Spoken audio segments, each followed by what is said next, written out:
ایک لونڈی تھی، وہ بادشاہ کے لیے پھولوں کی سیج لگایا کرتی تھی اور بادشاہ پھولوں کے اوپر سویا کرتا تھا۔ مدتیں بیت گئیں، جب سے ہوش سنبھالی یہی وظیفہ تھا، بادشاہ کے لیے پھولوں کی سیج بچھا دی جاتی، بادشاہ کے اس پھولوں بھری سیج پہ استراحت کرتا۔ بوڑھی ہو گئی، ایک دن پھولوں کی سیج سجائی کہ دل میں ایسے خیال آ گیا کہ میں سیج تو سجا کے چلی جاتی ہوں اور بادشاہ آ کے لیٹ جاتا ہے، میں بھی تو دیکھوں کہ پھولوں پہ سونے کا لطف کیا ہے۔ تو وہ اپنی کمر سیدھی کرنے کے لیے پھولوں کی سیج پہ لیٹ گئی، سارے دن کی تھکی ہوئی تھی، آنکھ لگ گئی۔ بادشاہ وقت پہ اپنے کمرے میں داخل ہوا تو اس نے دیکھا کہ ایک لونڈی اس کی سیج پہ سوئی ہوئی ہے، بڑا غصہ آیا۔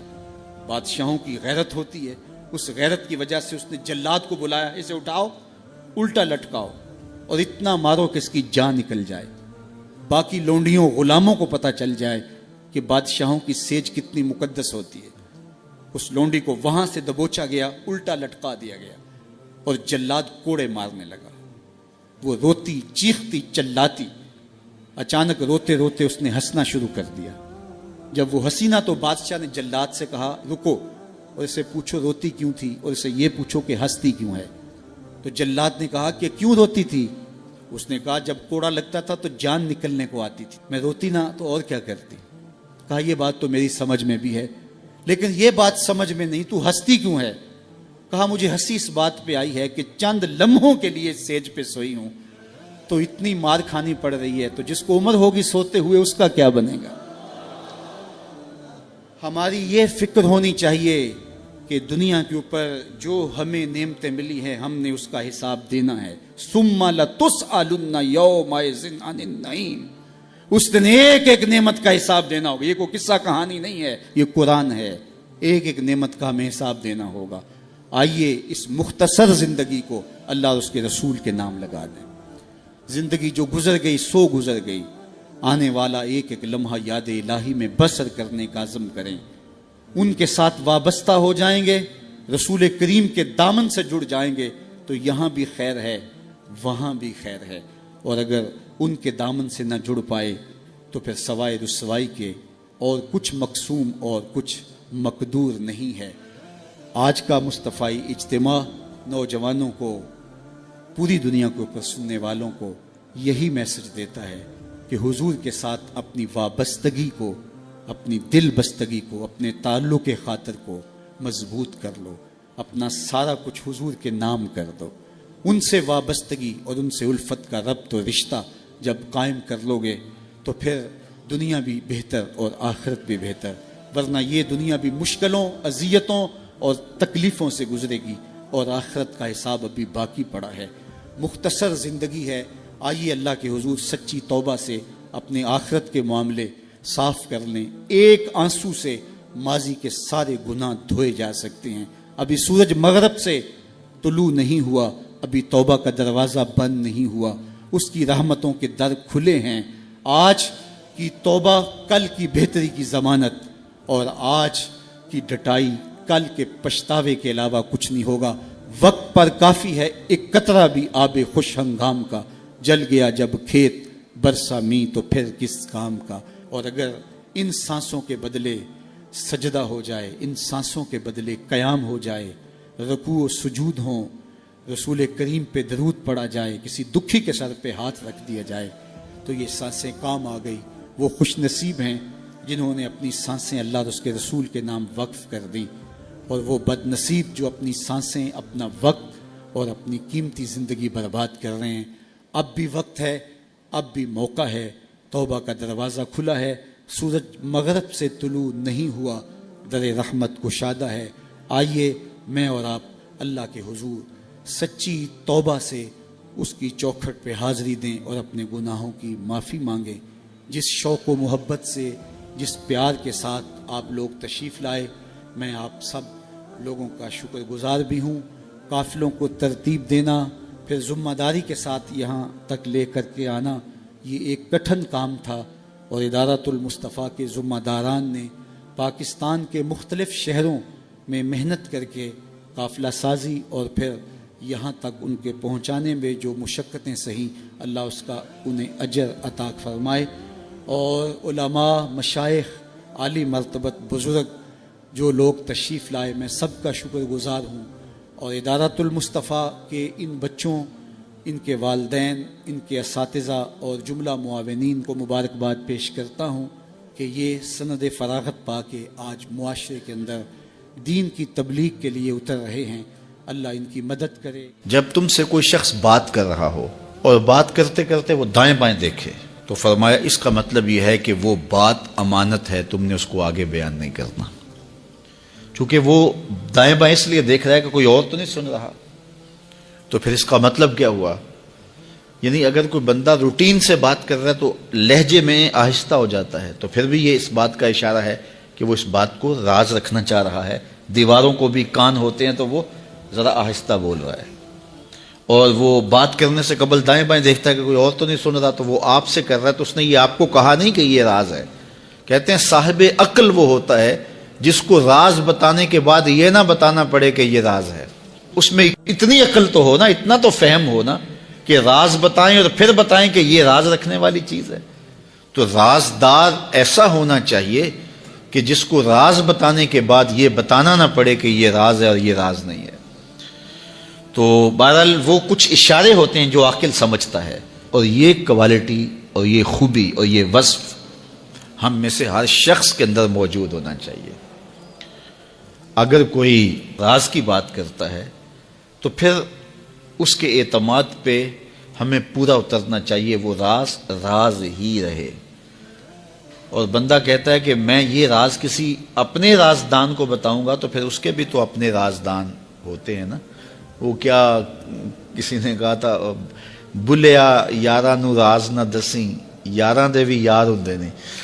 تو پھر یاروں کے بھی آگے یار ہوتے ہیں، پھر ان کے بھی آگے پھر راز تو ہوتا ہی نہیں ہے، پھر تو وہ پھیلتا چلا جاتا ہے۔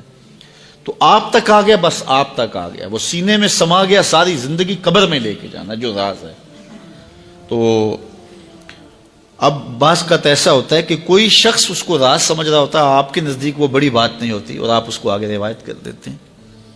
تو جب اس نے آپ کو راز کے طور پہ کہا ہے، وہ بڑی بات نہیں بھی تھی، لیکن آپ اس کو راز رکھیں گے تو یہ بڑی بات ہوگی کہ اس نے راز سمجھا اور وہ بڑی بات نہیں تھی، لیکن آپ نے اس راز کو راز ہی رہنے دیا اور ساری زندگی اس راز کو جو ہے وہ فاش نہیں کیا ہے، تو یہ ایک بڑی بات تھی۔ تو یہ حضور علیہ الصلوۃ والسلام کا فرمان ہماری اخلاقی قدروں اور ہماری زندگی کی خوبصورتیوں کی ضمانت ہے کہ جب کوئی شخص تم سے بات کرے اور بات کرتے ہوئے دائیں بائیں دیکھے تو تم اس کو راز سمجھو، اور وہ تمہارے پاس اس کی امانت ہے، تو امانت کے اندر خیانت نہیں کرنی چاہیے۔ سیدنا علی المرتضیٰ رضی اللہ تعالی عنہ کی پیدائش ہوئی تو روایات میں آتا ہے کہ وہ آنکھیں نہیں کھولتے تھے۔ حضور مبارکباد دینے گئے اور اپنے بھائی کو دیکھنے گئے تو ان کی والدہ حضرت فاطمہ بنت اسد رضی اللہ تعالی عنہا نے کہا، بیٹا پیدا تو ہوا ہے لیکن پریشانی یہ ہے کہ آنکھیں نہیں کھولتا۔ تو آقا کریم علیہ السلام نے اپنا لعاب حضرت علی المرتضیٰ کے منہ میں ڈالا تو مولا علی نے آنکھیں کھول لیں۔ گویا سیدنا علی المرتضیٰ رضی اللہ تعالی عنہ نے آنکھیں کھولی تو پہلا جلوہ رخ والضحیٰ کا دیکھا، اس رخ نور کو دیکھا۔ اللہ اکبر، قربان جائیں سیدنا علی المرتضیٰ کی آنکھوں پر، جس کا پہلا نظارہ رخ محبوب تھا، اور پھر بچپنے کی عمر حضور کی قربت میں، حضور کی صحبت میں، حضور کی تربیت میں بسر ہوئی۔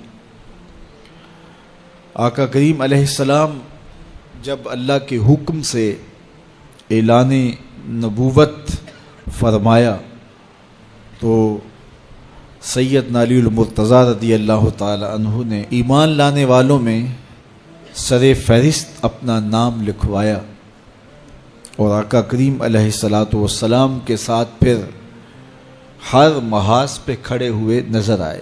سیدنا علی المرتضیٰ فرماتے ہیں کہ رسول رحمت نبی اکرم صلی اللہ علیہ وآلہ وسلم نے ارشاد فرمایا کہ اے علی، تیری مثال حضرت عیسیٰ کی ہے۔ حضرت عیسیٰ کا ماجرا یہ تھا کہ ان سے دو طرح کے لوگوں کا معاملہ ہوا اور دونوں گمراہ ہوئے. ایک وہ جنہوں نے حد سے زیادہ ان سے محبت کی اور اس قدر بڑھا چڑھا دیا کہ انہیں اللہ کا بیٹا قرار دے دیا، اور دوسرے یہودی تھے جو اس قدر بغض رکھا سیدنا عیسیٰ علیہ السلام سے کہ ان کے قتل کے درپے ہوئے، ان کی ماں پہ تہمت لگائی. سیدنا علی المرتضیٰ فرماتے ہیں کہ میرے حضور نے فرمایا تیری مثال بھی حضرت عیسیٰ کی ہے، تیرے معاملے میں آ کر بھی دو لوگ برباد ہوں گے، ایک محبت کی وجہ سے برباد ہوں گے، ایک بغض کی وجہ سے برباد ہوں گے. ایک محبت میں ایسے افراط کریں گے، اس قدر محبت میں تجاوز کر جائیں گے، حد سے بڑھ جائیں گے کہ وہ کہیں گے تیرے بارے جو نہیں کہنا چاہیے. حتیٰ کہ سیدنا علی المرتضیٰ رضی اللہ تعالی عنہ کی محبت میں لوگوں نے تمام صحابہ پر سب و شتم کو جائز سمجھ لیا. اور ایک طبقہ ایسا بھی ہے جو سیدنا علی المرتضیٰ رضی اللہ تعالی عنہ کو خدا اور الہ کہتا ہے. یہ نصیری سیدنا علی المرتضیٰ رضی اللہ تعالی عنہ کو الہ کہتے ہیں، علی اللہ کا نعرہ لگاتے ہیں. ایک طبقہ محبت میں تجاوز کر کے اس قدر جو ہے وہ سیدنا علی المرتضیٰ کے بارے میں اعتقاد قائم کرتا ہے کہ وہ گمراہی کے گڑھے میں جا گرا. اور ایک طبقہ وہ ہوگا جو تیرے ساتھ بغض رکھ کے برباد ہوگا. سیدنا علی المرتضیٰ رضی اللہ تعالیٰ عنہ کا نام بھی گوارا نہیں ہوگا. سیدنا علی المرتضیٰ کا نام لیا جائے تو طبیعت میں بے چینی اور اضطراب پھیل جائے گا. اور ایک طبقہ ایسا ہے نواسب کا، نواسب باقاعدہ 10 محرم کو سیدنا علی المرتضیٰ رضی اللہ تعالی عنہ کے شہزادے کی شہادت کے دن کو عید کے طور پہ منایا کرتے ہیں. وہ نئے نئے کپڑے پہنتے ہیں، انواع و اقسام کے کھانے کھاتے ہیں اور ایک دوسرے کو مبارکیں دیتے ہیں اور گلے ملتے ہیں. تو نواسب سیدنا علی المرتضیٰ اور خاندان نبوت کے ساتھ بغض رکھنے کی وجہ سے برباد ہوئے. اور جو نصیری اور وہ طبقات جو حضرت سیدنا علی المرتضیٰ کے ساتھ محبت کے ازدیاد میں یہاں تک جا پہنچے کہ انہیں ابن اللہ کہہ دیا، یا ان کی محبت کے اندر جلیل القدر ہستیوں پر تان و تشنی کے تیر برسائے، تو یہ گمراہی کے گڑھے میں جا گرے. تو میں کہتا ہوں انہیں مبارک ہو جو سیدنا علی المرتضیٰ رضی اللہ تعالیٰ عنہ کے ساتھ وہ پیار کرتے ہیں جو شریعت اسلامیہ، شریعت بیضا کا تقاضا ہے، جس سے رسول اللہ کی آنکھیں بھی ٹھنڈی ہوتی ہیں، اصحاب رسول کی آنکھیں بھی ٹھنڈی ہوتی ہیں، اور اہل بیت رسول کے دلوں کو بھی قرار پہنچ. اہل بیت نبی کے گھر والے ہیں اور صحابہ نبی کے در والے ہیں. ہم کہتے ہیں گھر والوں تمہیں بھی ہمارا سلام اور در والوں تمہیں بھی ہمارا سلام. رسول کریم صلی اللہ علیہ وآلہ وسلم نے ارشاد فرمایا کہ ایک فقی، ایک عالم شیطان پر 1000 عابدوں سے بھاری ہے. 1000 عابد عبادت میں لگے ہوں شیطان کو ان کی وہ ٹینشن نہیں ہوتی جو ایک عالم کی ٹینشن ہوتی ہے. اس لیے وہ ایک طالب علم کو دین سے ہٹانے کے لیے جتنی محنت کرتا ہے وہ ایک تہجد گزار کو تہجد سے ہٹانے کے لیے وہ محنت نہیں کرتا. ہمارے استاد فرمایا کرتے تھے کہ شیطان تخت لگا کے بیٹھ گیا تو کسی نے آ کے بتایا کہ میں 2 آدمیوں کے درمیان لڑائی ڈال دی ہے، تو وہ بڑا خوش ہوا، تھپکی دی اپنے چیلوں کو کہ تو نے بہت اچھا کیا ہے. پھر کسی نے آ کے بتایا کہ میں نے چوری کی واردات کروا دی ہے، تو اس نے اس کو بھی تھپکی دی. پھر کسی نے کہا کہ میں نے جو ہے وہ برائی اور بدی تک لوگوں کو پہنچا دیا ہے اور زناکاری میں لوگ میری کوششوں سے مبتلا ہو گئے ہیں. تو اس نے کہا واہ واہ تو نے بھی بہت اچھا کام کیا، اس کو بھی داد دی. تو مختلف لوگ آ کے اپنی کارروائیاں اس کے چیلے چانٹے بیان کرتے رہے. اور ایک آیا اور اس نے کہا کہ ایک طالب علم جا رہا تھا تو میں نے اس کو ورغلا کر کے جو ہے وہ دین کی راہوں سے دور کر دیا ہے. تو وہ پڑھنے جا رہا تھا لیکن اس نے اپنا رخ بدل لیا تو وہ اچھل پڑا. تو باقیوں نے کہا کہ ہم نے اتنے بڑے بڑے کام کیے ہیں، یہ تو ایک معمولی کام تھا. اس نے کہا تمہیں نہیں پتا یہ کتنا بڑا کام کر کے آیا ہے. تو شیطان انسانوں کے روپ میں بھی ہوتا ہے. تو بعض کا جو علم پڑھنے والے ہوتے ہیں ان طلباء کو شیطان بھی وسوسہ اندازی کرتا ہے اور بعض لوگ بھی کہتے جی تمہارا مستقبل کیا ہوگا؟ دینی طلباء کے لیے بڑے مسائل ہوتے ہیں. وہ کہتے ہیں جی تمہارا مستقبل کیا ہوگا؟ مستقبل سمجھا کس کو ہے؟ 45 سال زندگی کل ہے ٹوٹل جو زندگی ہے ہماری، یہ ایوریج زندگی نکالی ہے، کسی کی 60 سال بھی ہو جاتی ہے، لیکن ایوریج کہتے ہیں 45 سال یہاں زندگی ہے. اس میں چوتھا حصہ یا تیسرا حصہ تو سو کے گزرتا ہے نا. 8 گھنٹے بھی دن رات میں سوئیں آپ تو 45 سال زندگی میں سے 15 سال نکل گئے، باقی 30 سال رہ گئے زندگی کے. اس میں بھی 8 سال بچپن کے نکال لو. وہ میرے ایک دوست نے بڑا حساب لگا کے نا تو وہ کہتا ہے 16 سال بچتے ہیں ٹوٹل. اگر 45 سال ایوریج زندگی ہے تو جو زندگی گزرتی ہے بھرپور وہ 16 سال ہے. تو میں کہتا ہوں کہ ایک سال جو ہے وہ یہ سیلفیوں کا بھی نکال لو، یہ بھی ہر جو ہے وہ آدھے گھنٹے کے بعد 5 منٹ یہ بھی صرف ہوتے ہیں. تو 15 سال 16 سال ٹوٹل زندگی ہے. اس کو مستقبل سمجھا جاتا ہے. اصل مستقبل کون سا ہے؟ اللہم ان العیش عیش الآخرہ. میرے حضور فرماتے ہیں اصل زندگی تو آخرت کی زندگی ہے. تو ہم اگر مستقبل اس کو قرار دے دیں اور یہ ساری زندگی جد و جہد کی زندگی قرار دیں اور آخرت کی کھیتی میرے حضور نے فرمایا تو پھر مستقبل کا تصور ہی بدل جاتا ہے. دیکھیے اس 10-15 سالوں کو 20 سال لگا لیں ان کو اچھا گزارنے کے لیے. ایک انجینئر ہے، ایک ڈاکٹر ہے اور مختلف علوم و فنون کا حاصل کرنے والا ایک بزنس مین ہے، کتنی محنت کرتا ہے. جوانی جیسے حسین لمحے وہ دن رات ایک کر کے گزار دیتا ہے. عزیزوں کی شادی قریب ہے لیکن وہ نئی شادی پہ پہنچا جی بس وہ اس کا بڑا حساس معاملہ ہے تعلیم کا، تو اس نے خوشیاں چھوڑ دیں، عیدیں چھوڑ دیں، گھر سے دور رہا. کیوں جی؟ میرا مستقبل سنور جائے. اپنے کیریئر کو بنانے کے لیے، اپنے کاروبار کو کھڑا کرنے کے لیے کس محنت کے اندر اس نے صرف کیے اور مستقبل کتنا ہے. اور وہ بھی آرام سے نہیں پھر بیٹھ جانا، اس محنت کے بعد پھر اس مستقبل کے اندر بھی محنت مسلسل باقی رہے گی. لیکن وہ جو زندگی ہے جو حقیقی مستقبل ہے اس میں عمل نہیں ہے، حتیٰ کہ اس میں نمازیں بھی نہیں ہیں. آخرت کی زندگی کے اندر ہمارے لیے نمازیں بھی نہیں ہوں گی، روزے بھی نہیں ہوں گے. پھر ٹینشن فری زندگی ہے. وَلَكُمْ فِيهَا مَا تَشْتَهِي أَنفُسُكُمْ، جو دل میں آئے گا سامنے پڑا ہوا ہوگا. یہاں تو حسرت میں زندگی گزر جاتی ہے نا کہ یہ چیز مجھے مل جائے، اور ملتی اس وقت ہے جب اس کی خواہش ہی ختم ہو چکی ہوتی ہے. لیکن وہاں جو آرزو کرے گا، ابھی آرزو خانہ ذہن میں ہوگی، ابھی ذہن سے دل میں اتر کر کے دل کو بے چین نہیں کرے گی کہ وہ خواہش پہلے پوری ہو چکی ہوگی. تو اصل زندگی تو وہ زندگی ہے. تو اس لیے شیطان یہ بہکاتا ہے کہ میاں یہ زندگی کیسے گزرے گی. بالخصوص طلباء کو، دین سیکھنے والوں کو. میں تو اپنے طلباء کو کہتا ہوں کہ میری زندگی اچھی نہیں گزر رہی. میں نے دین پڑھا ہے، میں دین پڑھانے کے کام میں لگا ہوا ہوں، تو کیا میری زندگی اچھی نہیں گزر رہی؟ میں تو مطمئن ہوں، اطمینان کی زندگی گزر رہی ہے. تو دین پڑھو، دین میں خیر ہی خیر ہے، دین میں بلائی ہی بلائی ہے. تو دین خیر کی راہوں کا سفر ہے.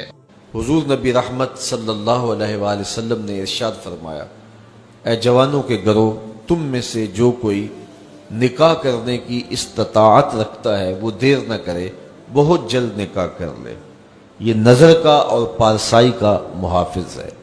اور اگر تم میں سے کسی کو نکاح کرنے کی فی الحال توفیق نہیں ہے، اس کی استطاعت مالیہ میسر نہیں ہے، تو پھر وہ کثرت کے ساتھ روزے رکھے، کیونکہ روزے نفسانی خواہشات کو توڑتے ہیں، آرزوؤں کو ختم کرتے ہیں.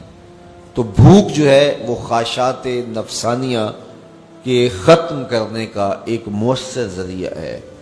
تو ہمیں صبح سے لے کر شام تک بھوک اور پیاس گوارا کروائی جاتی ہے، یہ مشق کروائی جاتی ہے تاکہ ہمارا نفس کمزور ہو.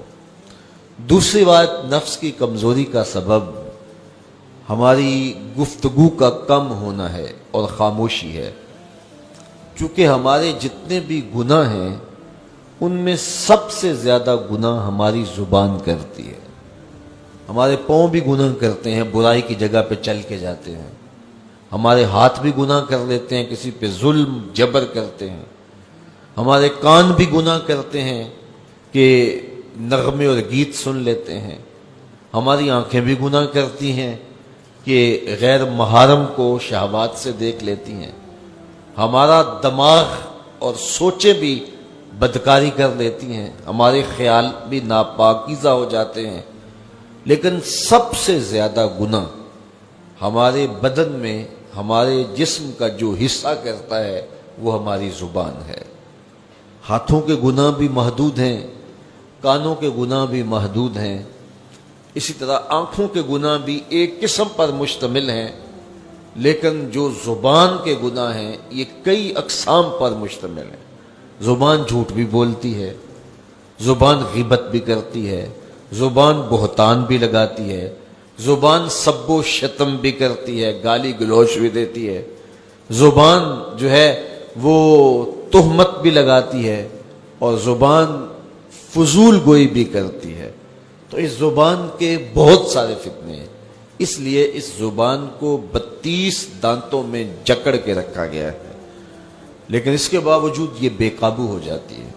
ایک روایت میں آتا ہے جب صبح طلوع ہوتی ہے تو پورے اعضائے بدنیاں زبان کے آگے ہاتھ جوڑتے ہیں اور اس کو کہتے ہیں کہ تو جو ہے وہ خاموش رہنا، تیری وجہ سے پورا بدن فتنے کا شکار ہوتا ہے۔ تو زبان کے گناہ سب سے زیادہ ہے، اسی لیے میرے اور آپ کے آقا و مولا نے ارشاد فرمایا، تم جو 2 جبڑوں کے درمیان یعنی تمہاری زبان اور 2 ٹانگوں کے درمیان تمہاری پارسائی کی جگہ، ان 2 چیزوں کی مجھے ضمانت دے دو، میں محمد تمہیں جنت کی ضمانت دے دیتا ہوں صلی اللہ علیہ وسلم۔ تو یہ زبان بہت زیادہ گناہ جو ہے وہ انسان کی زبان کے ہیں، اس لیے روزے کے اندر ہمیں اپنی زبان کو کنٹرول کرنے کی تاکید بھی کی گئی ہے۔ یہ خوراک بچاؤ مہم نہیں ہے روزہ کہ اس سے تم نے کوئی بچت کرنی ہے، بلکہ اس سے بھی نفس کشی کے لیے ماحول پیدا کیا گیا ہے۔ تو اگر پیٹ نے روزہ رکھا ہے تو زبان رکھتی نہیں ہے، تو پھر صرف پیٹ کا روزہ ہوا اور زبان کا روزہ ہی نہ ہوا، اور زیادہ گناہ جو ہیں وہ پیٹ کے نہیں ہیں، زیادہ گناہ زبان کے ہیں۔ اور اگر کوئی شخص حلال کردہ چیزیں رب کی وقتی بندش کی وجہ سے ان سے رک جاتا، کھانا نہیں کھاتا، پانی نہیں پیتا، اعلیٰ انواع و اقسام کے فروٹ دستیاب ہے نہیں لیتا کہ میں نے روزہ رکھا ہوا ہے، لیکن جھوٹ بولتا ہے، غیبت کرتا ہے، بہتان تراشی کا بازار گرم ہے، نظریں بدکاری کر رہے ہیں، خیال بھٹک رہے ہیں، سوچے آوارہ ہیں، تو جن سے رمضان المبارک کے علاوہ بھی روکا گیا تھا تو ان سے وہ نہیں روکتا، تو اس کا پھر روزہ کیا ہوا؟ تو میرے اور آپ کے آقا و مولا نے فرمایا، جس نے جھوٹ نہ چھوڑا، جھوٹے کام نہ چھوڑے، اس کے بھوکا اور پیاسا رہنے کی اللہ کو کوئی ضرورت نہیں ہے۔